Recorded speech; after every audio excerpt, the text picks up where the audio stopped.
Good day, everyone. Just wanted to do this video for today, and as we discussed earlier this week and even last week, this is over the assassination of Abraham Lincoln, which took place on April 14th, 1865.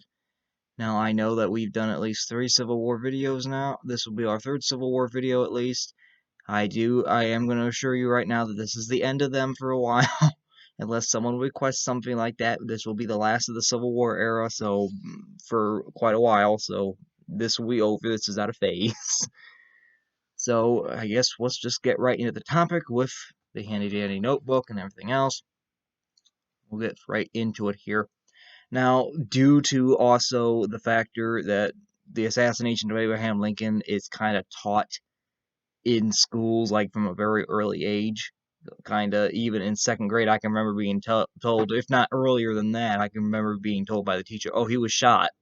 Well, over even through school and everything else, we kind of all know what, and even now, if you live in the United States, you know what Abraham Lincoln looks like. If you do not, you got an issue. And just so we clear that up, if you do not know, if you do not know who is on your penny, I don't know if you can see that. If you cannot know who's on that penny, I don't know where you've been for the entire eternity of your life that you've been in this country. And as also, we by now, most of us probably know what John Wilkes Booth looked like. If you don't, you can look that image up, but I would assume that most people that may watch this, they're going to know who those 2 figures were. I mean, there's some other figures that we'll mention, but nothing that I think really validates me to have a visual aid here in this video. This is stuff that's kind of commonly well known. So anyway, now we know a lot about Abraham Lincoln. Most people know a lot about him. We know he's the 16th president of the United States. He became president just before the Civil War started.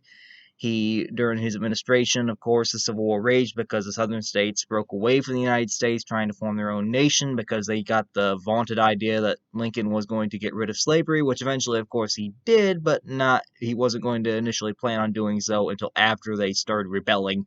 Then it kind of became forced that he was going to take that kind of a measure. And then, of course, we know that at the end, after the war had just ended, basically, he was shot and killed, becoming the first president to ever be assassinated or killed by a gunshot. But how much do we know about the assassin, John Wilkes Booth? Other than we all have probably seen an image of him once before, or a painting that's been drawn of the assassination, even though no one really took a photo or nothing. We've kind of got an image in our head, more likely, of what John Wilkes Booth looked like. He had big, black, curly hair on his head. He had a very prominent mustache on his face. We've all got that image in our minds of him kind of with the pistol right behind Lincoln's head, having just fired it and everything else. But how much do we actually know about Booth? And that's what we're going to discuss first, I suppose, because I don't think everyone knows who Booth was, other than the fact that he was the assassin who killed President Lincoln. Most of you probably don't know who he was.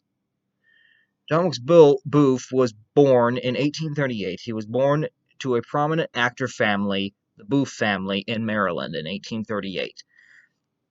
Now, Maryland at this time, keep this in mind, this is also going to influence Booth's views. Maryland is a slave state, or it was. It's not anymore, of course, because slavery has been outlawed in the United States since December of 1865. But anyway, Booth was born into a slave state. Now, when the Civil War came, Maryland was one of the few slave states that did not break away. However, it did come very close, and really the only reason it did not is because President Lincoln sent federal troops to stop a secession convention that was going to happen in Annapolis, which is the capital of Maryland. So Maryland probably actually would have seceded, but it was stopped from doing so. So, of all the border states, there were only about 4 states that had slavery that remained in the Union during the Civil War, and that was the states of Missouri, Kentucky, Maryland, and Delaware. Delaware was very unlikely it was going to do anything because even then slavery was almost on the dying shreds there. It was going to be abolished in no time there. Kentucky declared neutrality. but it was Missouri and Maryland that the Federals really needed to worry about, and Maryland, if it had broken away, would have surrounded Washington, D.C., but due to Lincoln's actions, stopped this. But keep that in mind. Maryland did kind of identify with the South, and they did have slavery. And this is going to influence Booth's views later on in life here. As I said, Booth was born into a prominent actor family at the time in 19th century America. The Booths were a very prominent plays actor. They didn't have TVs, it was mostly plays. But they were very well-known actors, especially his father Junius and his brother Edwin, who were some of the most very famous and most popular in the entire country at that time. And they were very good. I mean, they were a prominent and very good at what they did. Now, of course, John Wilkes, he eventually got into the same business, and he first starred in his first play. His first play that he starred in was a performance of Shakespeare's Richard III, and it occurred in Baltimore, Maryland, in 1855.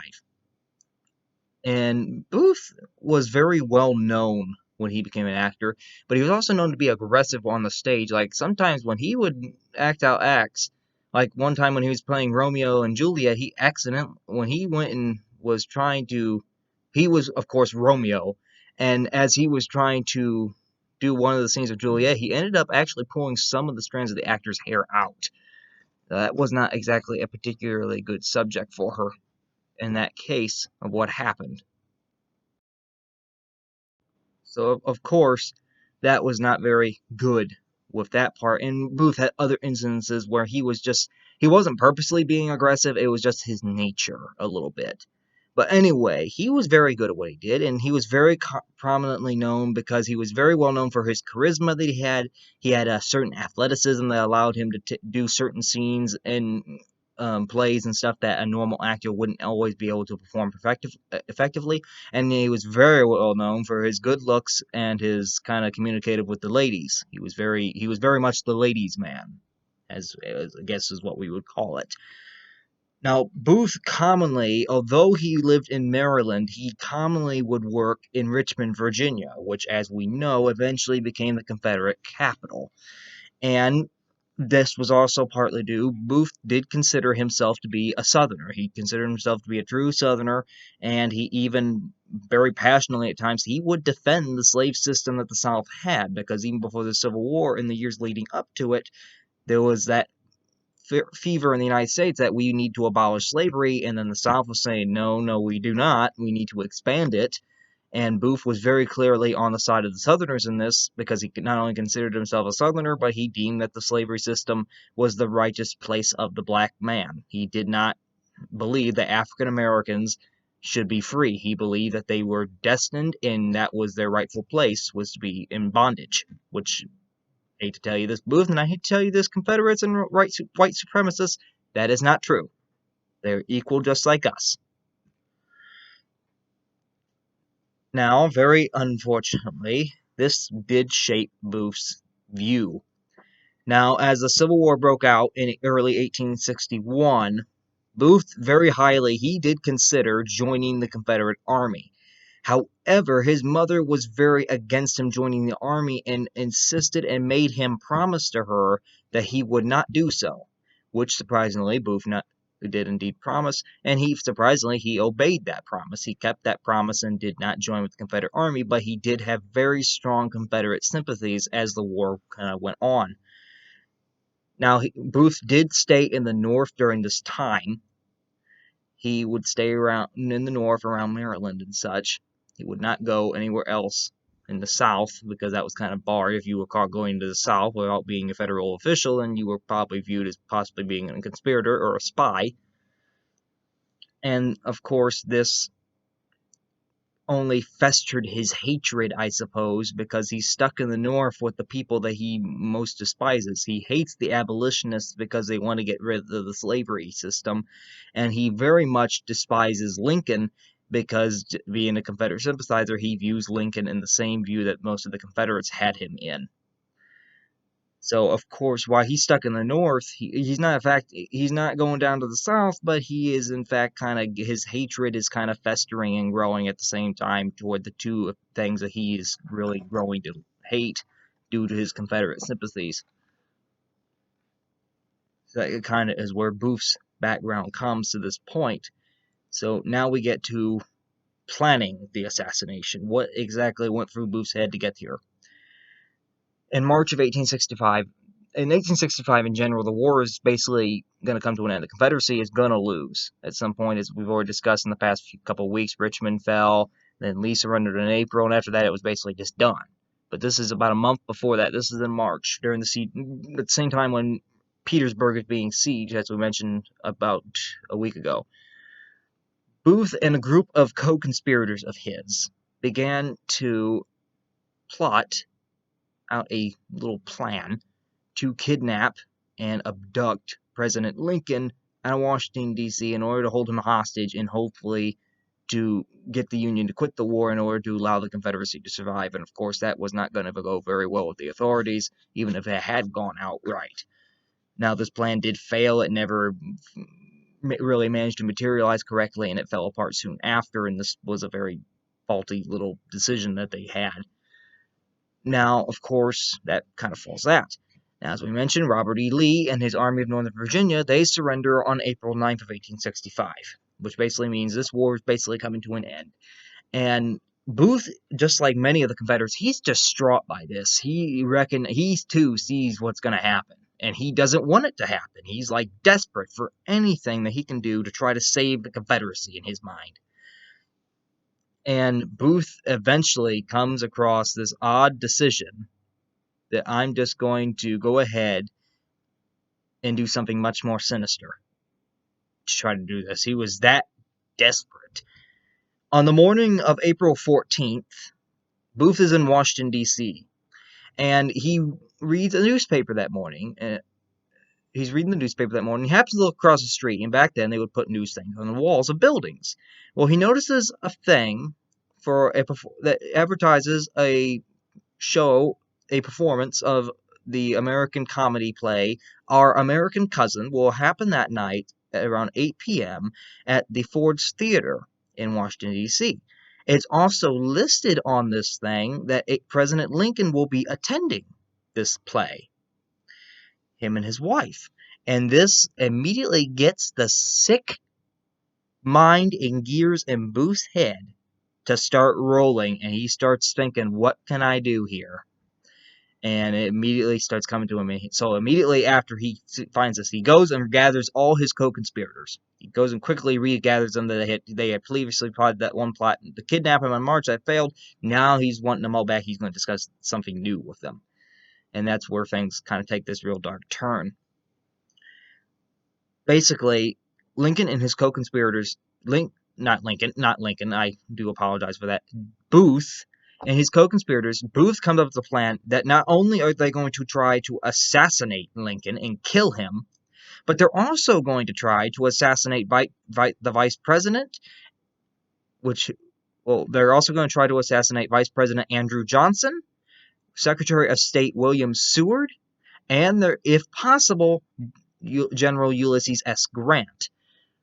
Now, why would you ask, why does Booth want to target these people? We can very much understand why he would want to kill the president. Why would he want to kill them? And the answer is actually pretty simple if you kind of think about it a little bit. Of course, most of us would probably imagine why he might want to do the vice president because of the factor he is going to be automatically, if Lincoln dies, Johnson's going to succeed him as president. So, of course, let's get rid of the vice president. Well, then you ask, well, why Secretary of State William Seward? Because if you know by the Constitution in any means, if the vice president dies and the president dies, it automatically goes to the Speaker of the House is nominated to be the president. So why would you bother with the Secretary of State? Well, this is partly due to Booth's Confederate sympathies, and that's because the Confederates and Booth both didn't think Lincoln was very smart. He didn't come off as this awesome scholar. They thought he was pretty dumb. Now, Seward, on the other hand, had been Lincoln's rival for the Republican nomination before his first term, back in 1860, and Lincoln had appointed him as his Secretary of State. And he was a very smart man. He could put some verbal words in your side if he wanted to hurt you. He could verbally kill you. And anyway, he was kind of smart, and Booth in the South thought, well, Lincoln's not smart enough to do this on his own. So they thought Seward must be the brains. So Booth is thinking, well, why eliminate Seward? Even if Lincoln dies, it will do no good if I don't eliminate Seward, because he's just going to be the brains of this operation. He'll still be living. So he decides, okay, we're going to kill him too. And of course, General Grant is the top United States general. He's the one that's attacking Lee. And he's supposed to be in Washington, D.C. that day. And if they can kill him, that might if all these targets are killed, it will cripple the Union war effort. The United States government would be so in disarray that it will supposedly allow the Confederacy to rise up to fight back, get that chance to fight back and secure their independence, which Booth was highly kind of not thinking here, because even if this had gone to plan, the Confederacy's armies were so weak at that point, there was nothing they could have done to even take advantage of that kind of an opportunity if it did occur. They were so weak at that point, there was nothing that they were going to do. They were going to lose, whether he liked it or not. And he didn't quite realize this, I don't think. So that was what their plan was, with the plan to assassinate Lincoln. Now, and his things. Now, Booth assigned certain co-conspirators of his to do so, and they met at the house of a woman friend of theirs named Mary Surratt. She had her boarding house, and that's where they plotted this whole thing. Mary had no actual part in the assassination. She just allowed them to meet in her house. I'm not even sure that she really knew what they were plotting, but the federal government said otherwise, but we'll get that to here at the end of the video. But I'm not even sure she really knew, other than the fact that she just let them meet in her house, because she knew them all. And what the plan eventually became was they were all going to try to assassinate them around 10:15 p.m. at the same time, because Booth surmised that if you say you kill Lincoln at 10:15, then someone goes and tries to attack Seward at 10:30, and then someone tries to attack Vice President Johnson at 11. The problem is going to be, after Lincoln's shot, there's going to be guards placed around important political figures, and it's going to be harder and harder to try to successfully assassinate all those key figures at different times. So Booth surmises we all need to try to do it around the same time. That way they're all taken out at once, and even when they call the guards out, there ain't nothing that really they can do. So that is what they plan there. And Booth assigns a German immigrant friend of his as one of these conspirators, George Atzerodt. He is to assassinate Vice President Johnson. Another co-conspirator of his that is real close to him, who is a former Confederate soldier named Lewis Powell, is to assassinate Secretary of State William Seward. And of course, Booth reserves the ultimate honor of assassinating President Lincoln to himself, and if General Grant is there, he will take care of that as well. And that eventually becomes what their plan is. Now, make it clear here, we'll discuss what Powell did and Atzerodt here real quick, because I don't really want to spend much time on them, because they both were failures. Atzerodt, he was drunk all the time, but even when he wasn't drunk, he had been in it for the kidnapping, but he didn't have the guts for murder. We'll just say that. He might have been in it for that, but when it took the murder turn, he was actually the only one of the conspirators that really showed hesitancy to perform what he was assigned with, and Booth kind of threatened him to do so in order to get him to actually try. And he did go to the hotel that Vice President Johnson was in, because back then the Vice President stayed in a hotel. He did not stay on White House grounds. And he got so drunk that and then combined with his already uneasiness, he just never even tried to assassinate Johnson. And Lewis Powell, he did go to Seward's house, and he actually got past his daughter, Seward's daughter, and burst into Seward's bedroom, because Seward is actually in bedridden at that time, because he had been involved in a serious horse carriage accident a couple weeks before, and he's still recovering from that. He can't get out of the bed. And Powell storms in there with a knife and it repeatedly attacks Seward, stabs him right in the face, giving Seward a scar that he would have the rest of his life, and then flees, not realizing that although he has stabbed Seward, although he has kind of wounded him, Seward has not been given a fatal blow. Seward does live and recovers. And eventually, about 2 years later, Seward is the one that's responsible for getting us that wonderful Canada's tail up there and almost near the Arctic, named Alaska. At the time, everyone said it was Seward's Folly because they saw it as nothing but a frozen waste, but then about 10 years later, if not even that, as soon as we find gold in the Klondike, not the Klondike bars, as soon as we find gold in the Klondike, that rapidly changes. So, thank you, Suey.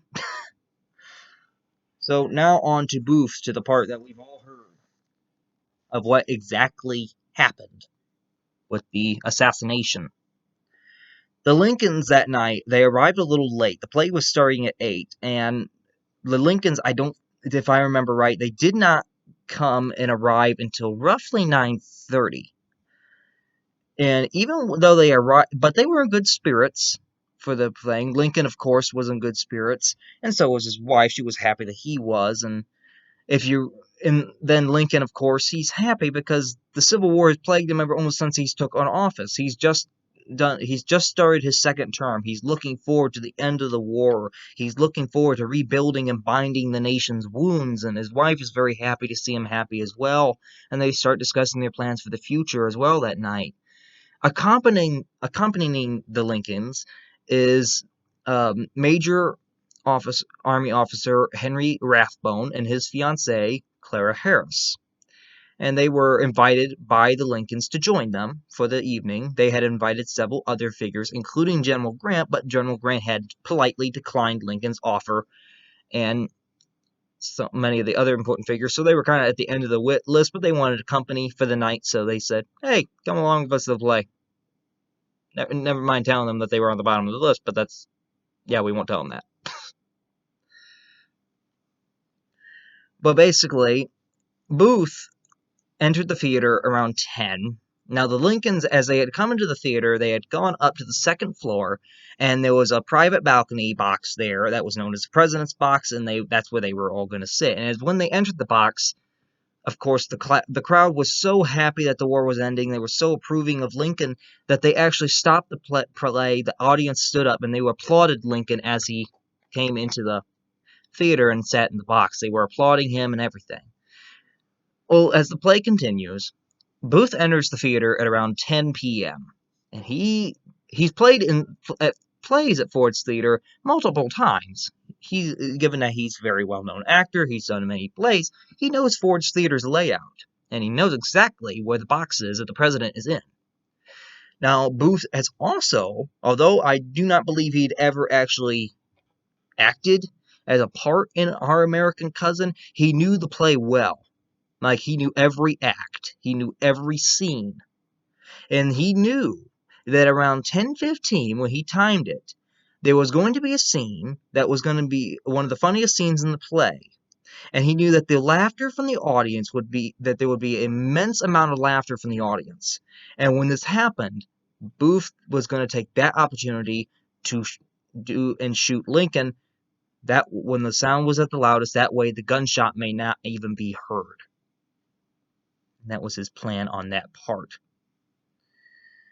So around 10:15, Booth starts ascending the stairs to go to the second floor, and he even passes the president's guards. He even passes people that know him, but they do nothing to stop him because he's so well known. He's so famous and everything. They're like, oh, that's just John Wilkes Booth. That's the famous actor. Maybe he's meeting with the president. Maybe the president wanted to see him.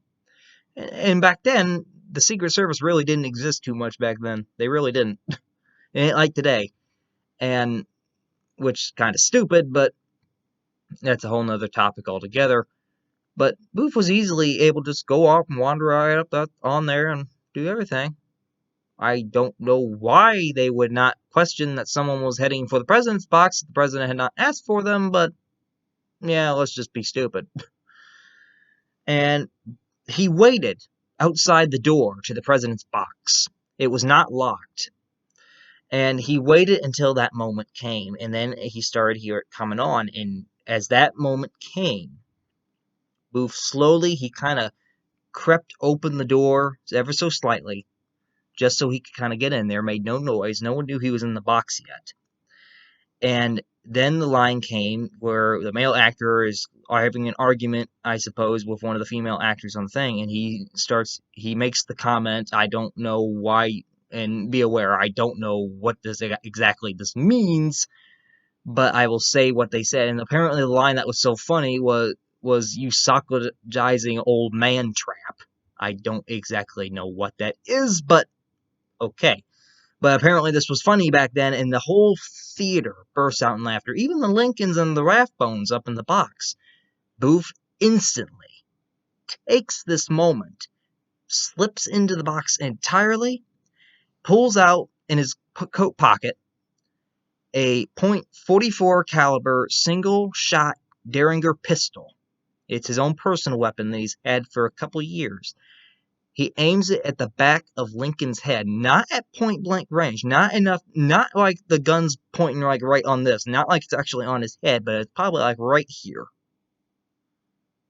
Probably like right about, it's like right here. It's very close to the back of his head. And as the whole theater laughs out and the laughter drowns out the noise, Booth pulls that trigger. The bullet instantly fires out of that thing. Remember, this is a single shot pistol, so if Booth missed, he was not going to have another chance at this. That's why he wanted to get right behind the president's head, is because he knew if I miss, this is only a one-shot pistol. They'll know, in the box at least, and then I won't be able to do nothing.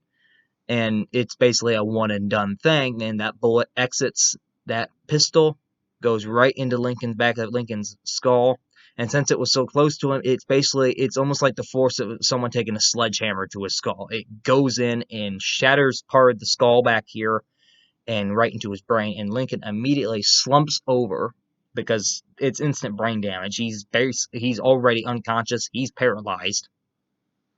He was not conscious anymore. He never will be for the rest of his remaining life.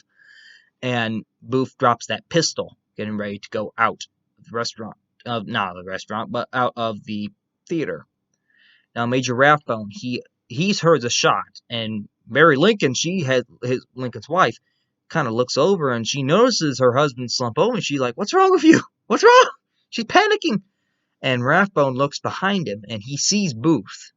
And he realizes what just happened because he heard the gunshot. Rathbone immediately, he gets up out of his seat and tries to stop Booth, and he's trying to push him. And it's accounted that Rathbone later said that the look in Booth's eyes as he tried to stop him, it made him scared. He was terrified because it was just the look of hatred that he had. But Booth is much stronger than Rathbone than he was, and unfortunately, he not only manages to push Rathbone back, but Booth pulls out a knife, a dagger, out of his pocket, and he stabs Rathbone in the shoulder, which then makes Rathbone sit down in the seat. He's no longer going to trying to stop Booth. Booth then jumps out of the box and jumps a whole story down to the stage play, to the play floor. And he's holding the dagger in his hand in front of the audience. And the audience has not realized what's happened yet. They really don't even know. And some of them even think it's part of the play. They don't realize what's just happened because most of them didn't hear the gunshot because they weren't right there in the box. They were all laughing their hats off. And they see Booth and they see him raise that dagger, and then all of a sudden, as he's standing on the stage looking at the audience, I guess maybe somewhat as what he considered his last performance, Booth makes the comment, "Sic semper tyrannis," which is the Virginia state motto, which means "thus always to tyrants." And then some have claimed that after he said that, he yelled that the South is avenged. And Booth immediately runs off the stage, out through the back door to where his escort with his co-conspirator David Harold is waiting. He was just waiting in the Outback Force Theater with horses to get them an escape route, and they flee. Immediately after Booth leaves the stage, the crowd can hear Mary Lincoln scream. And Major Rathbone he gets up. All audience gasp because as soon as they hear Mary Lincoln scream, they're looking up, and then not only do they see her, she's crying, they see the president is slumped over, and they realize Booth came from that balcony. And then Rathbone, they can see he's clutching his shoulder, and Rathbone then yells to the audience, he says, "The president has been shot." And the whole theater erupts into panic because this has never happened before. No president's ever been shot and been attempted to have been. Well, there have been attempts on ones before Lincoln, but none have ever actually been shot. And now in the theater audience on the floor, there was a 23-year-old doctor by the name of Charles Lale. And he immediately, as soon as he hears Mary Lincoln scream, he rushes up to the second floor balcony to the president's box to get to Lincoln. And he tries to see what he can do to help him, and he tries to figure out what's wrong. And immediately he's checking Lincoln's head because he knows he's slumped over, and he looks at Lincoln's eyes, and he can see that they roll in the back of his head. He's paralyzed, and he says it's a brain injury. Something's wrong with his brain. And this causes Leo, he starts kind of feeling the back of Lincoln's head, and eventually right behind this ear, right behind on his left ear, he kind of gets a hole, and he's like, he's been shot in the head.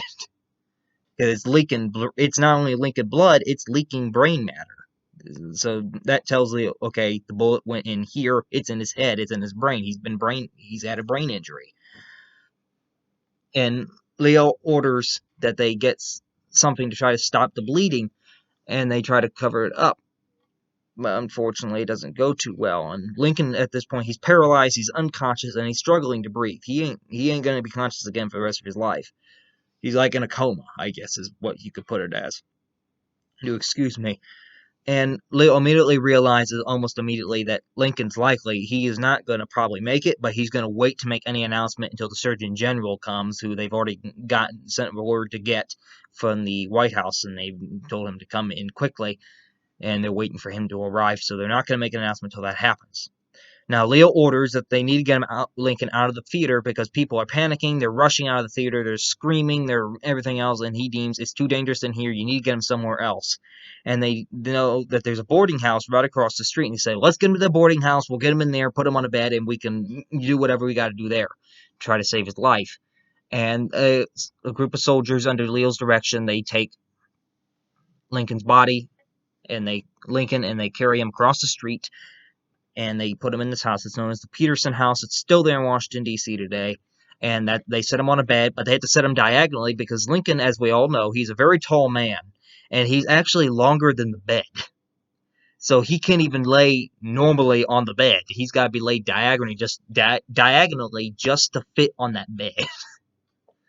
And what's going to be odd is when they would bury Lincoln, I'm going to add this now, when they would put him in his coffin, they had to make the coffin extra long for him, and even then they had to make sure that Lincoln couldn't wear his top hat when he was buried because he was just so tall. He was a tall guy.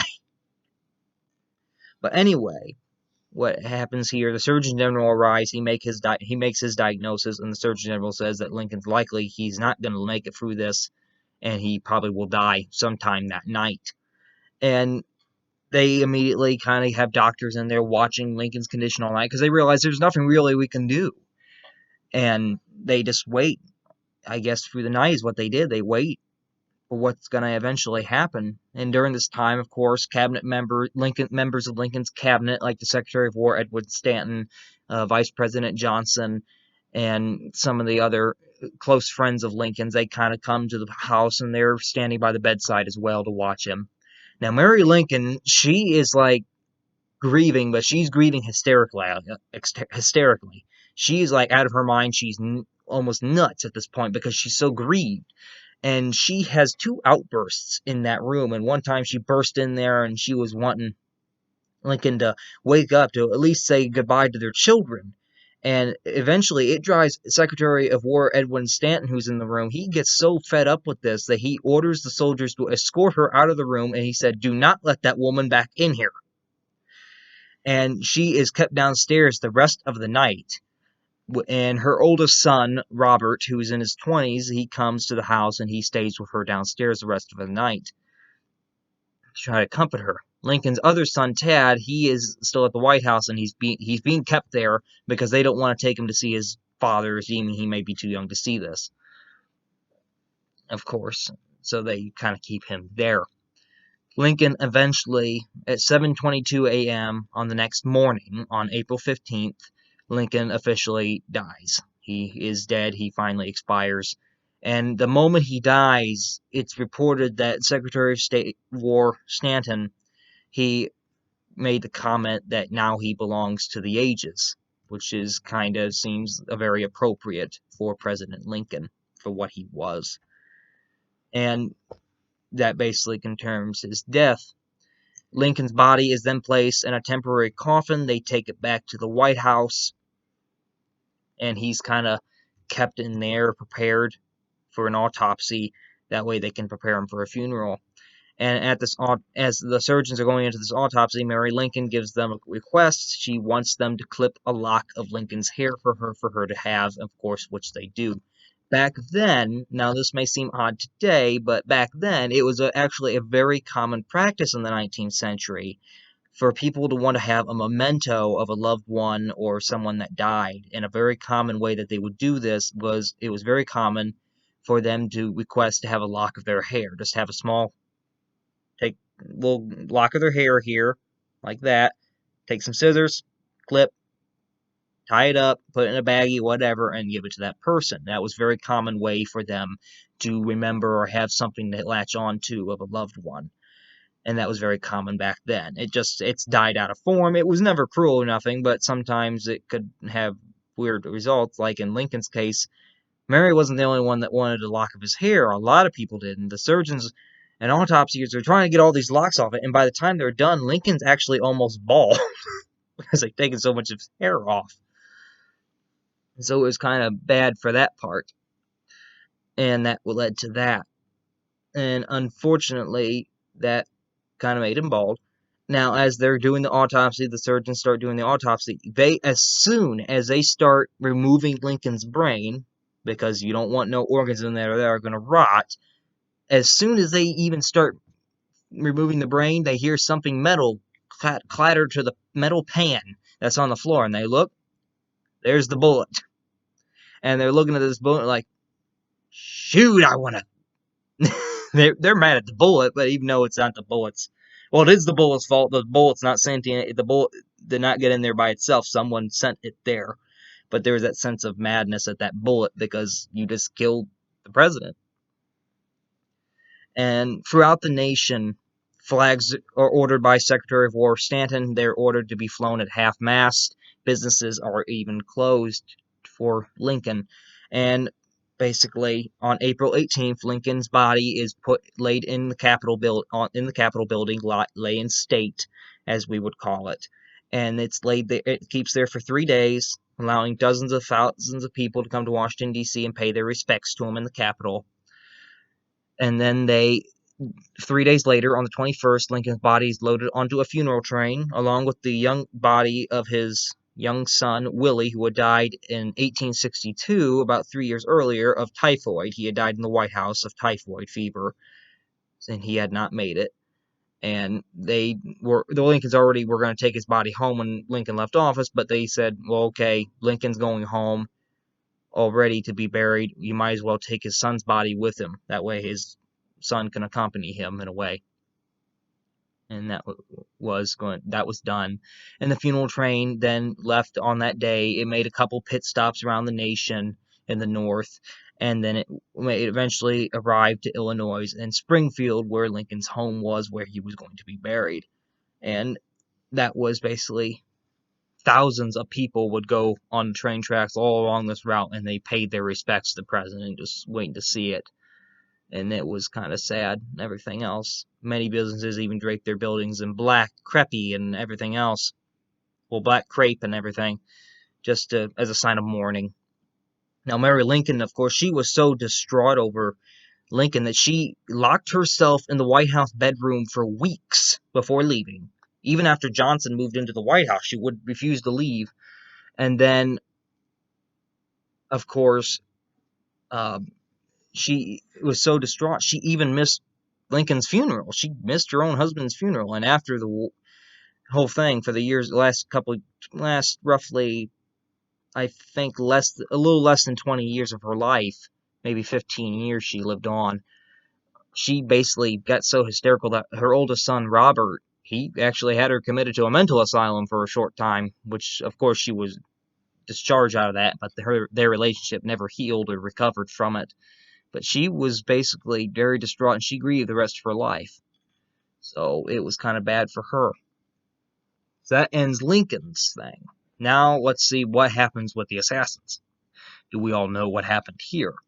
Now, Booth, of course, was helped by his co-conspirator David Harold. He gets out of the city, and they go and try to get out. They flee through southern Maryland, And Booth, when he jumped down from that stage, from the box onto the stage, he actually got his leg caught in one of the flags that was draped over the president's box, and he ended up twisting his leg in such a way that he actually broke his leg a little bit.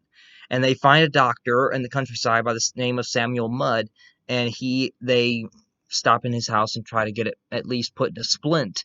But Booth eventually kind of leaves early as soon as it gets done because he realizes the Federals are going to be after him now, trying to find him. And they flee and flee until on April 26th, they get caught in Harold and Booth get caught in a barn in Virginia and by Federal soldiers. And what happens is the soldiers, in an effort to get them both out, they set the barn on fire. Now, Harold, as soon as the barn's set on fire, Harold surrenders. Harold's had enough. He's not going to do this anymore. He gives up. He turns himself over. Booth refuses to come out of that barn, and he's like willing to die to the death. And what happens is the factor that one of these soldiers, whose name is Boston Corbett, he kind of can see this is a wooden barn, so there's like kind of cracks between the boards, and he can look through one of these boards, and he sees Booth in the barn, and he looks like Booth, although he's not certain. It looks and appears as if Booth is raising his arm with his gun in order to fire at the soldiers on the other side of the barn. And Corbett, he claimed that he meant to shoot Booth in the shoulder, but when he fires, it ends up hitting Booth in the neck, paralyzing Booth instantly, and the soldiers rush in, they drag Booth out, and lay him out on the lawn. Now, this kind of got Corbett in trouble for a short time because of the fact that the soldiers had orders to capture Booth alive. They did not want him dead, but due to his injury in the neck, Booth was not going to live. Booth lived on for 3 more hours, until the morning's dawn started coming, and his last words were he looked at his hands just before he died.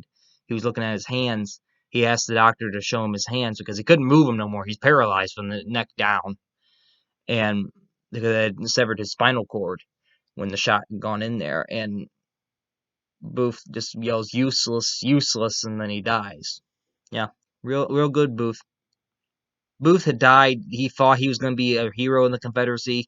Not until he realized that some people in the South, after hearing of Lincoln's assassination, they were even more fearful because they realized we can't do nothing. This ain't going to be no good. Even the Confederate president, Jefferson Davis, had made the comment that when he first heard of Lincoln's assassination, he automatically knew it was a bad cause for the Southern people because he knew Lincoln had been a little more peaceful. Lincoln had advocated a peaceful Reconstruction with the South. With him gone, there was nothing to stop the radical Republicans and Andrew Johnson from pursuing the more aggressive Reconstruction that they wanted, and he also knew that it would bring the North's vengeance upon the South and all of its people, which it very much did after the war. So, if anything, Booth actually worsened the condition of the South after the war. He didn't really help it at all. He wasn't really viewed as a hero. I don't know if he really died knowing that, but I hope to God that he died knowing, maybe at least thinking, or at least possibly getting that in mind that might be the case. Now, what happened to the other conspirators? Powell and Atzerodt are both arrested. They're found, and they are arrested. Harold is taken into custody as well as he was, and they even arrest Mary Surratt, the woman who owned the house that the conspirators had met at, and kind of planned this whole thing. Although I'm not sure she really knew about it. Excuse me there. And what happens? They're put on a court trial by a federal tribunal, and they eventually, after the war's done, basically in June, they do this trial, and it's basically decided by the court, of course, that their penalty will be hanging. It will be death. But the problem comes: should we convict Mrs. Surratt? All the conspirators claim that Mrs. Surratt had no idea about what they had been planning. They all claim that she had only allowed them to have their meeting in her house, but that she had no involvement or any idea or knowledge of what they had planned when they were in there. But the federal government did not believe it for some reason, and in a first in U.S. history, they actually condemn a woman to death. In this case, Mary Surratt. She's the first woman to ever, not the only woman, but she's the first woman that was ever sentenced by the United States federal government to death, and she was executed. They were all hanged on July 7th of 1865. And Mary Surratt was hung amongst them, killing all the conspirators and possibly an innocent woman, but they didn't care. That's not what they thought. So that is basically wraps it up there with the assassination of Abraham Lincoln. And as an additive, Andrew Johnson did assume the office of the presidency. He actually became the first president to be impeached. In 1868, he was saved from removal from office by one vote. He was kind of very unpopular with the Republicans in Congress because although he had been a Southern senator from Tennessee, he had been the only Southern senator that had not broken away with his state, but he was also a Democrat. And he was very more sympathetic to the South, bringing it back than the Republicans did. Now, if it had been Lincoln, it probably would have been different, but they're suspicious about Johnson just because of who he is. And they definitely kind of chastised him his one term. And eventually, now Grant had left Washington D.C. He had declined Lincoln's invitation. Well, this kind of saved another president's life because if Booth had killed Grant, he would have killed two U.S. presidents because he would have killed Lincoln. And then in 1868, Grant wins the election. He becomes president in 1869. He becomes the 18th president. He serves for 2 terms. He's on our $50 bill. So in a way, it would have been he would have got 2 presidents. He would have got a current and a future. So it's kind of lucky he did not. But anyway, that wraps up President Lincoln's assassination. Now, later tonight, we will be having a live stream of sorts, at least I plan to, on the Titanic disaster, as it is going to be here the 108th anniversary of that disaster occurring. So I will try to do a live stream. If not, or even if I do, I will still have a separate video possibly put up Wednesday. Now, if I cover what I think I need to cover in a live stream, if I do that, I will not do so because it'd just be a repeat of the information. But we shall see what happens here. I'll make an announcement on this discussion page on my main channel. So be sure to check there for any updates. That basically concludes with this. Next week, I do not have any topics picked for next week. So definitely feel free to message me on the comments or through the discussion page on the channel over any topics that you may have interest in me discussing. I will be happy to look into them.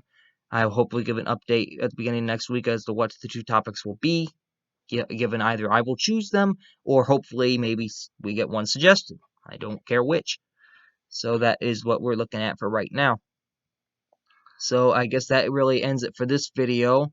As always, if you like the video, if you like any of the other videos, be sure to like the video. Be sure to put something in the comments over what you enjoyed over it. And definitely be certain to subscribe to the channel if you are interested in seeing any further videos that may come out. So that's basically all for this video. Hope you all have a nice day, and we'll see you with the Titanic here before too long. So that sounds off. Have a good day. Take care.